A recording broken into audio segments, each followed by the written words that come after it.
Beredar rekaman CCTV yang diduga memperlihatkan pelaku pembunuhan Vina Cirebon pada 2016 silam.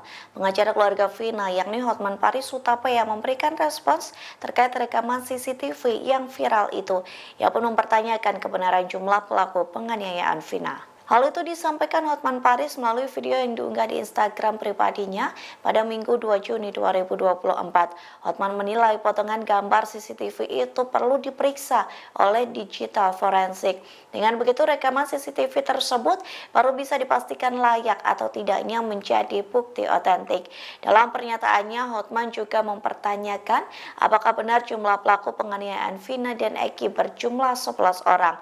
Jumlah pelaku itu akan bisa terjawab lewat uji digital forensik terhadap rekaman CCTV yang kini tengah beredar.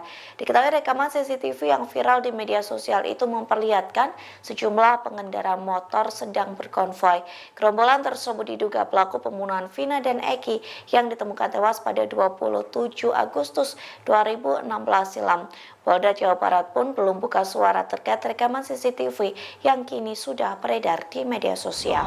Katanya ditemukan CCTV, tapi secara hukum CCTV hanya bisa sebagai bukti hukum kalau dilakukan digital forensik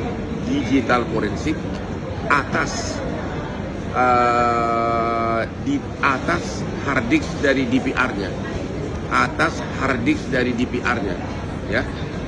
Tanpa itu dia bukan bukti otentik. Atau kalau pernah di cloning, flash disknya harus bisa di digital forensik.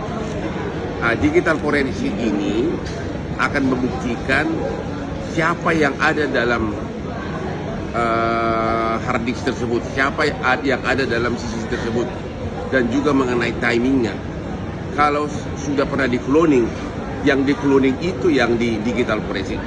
Jadi CCTV tidak sah sebagai barang bukti kalau tidak dilakukan digital forensik, terutama atas hard disk dari DVR-nya, untuk mengetahui siapa yang di dalam CCTV tersebut. Apakah benar 11 orang pelaku penganiayaan terhadap Vina? Ya?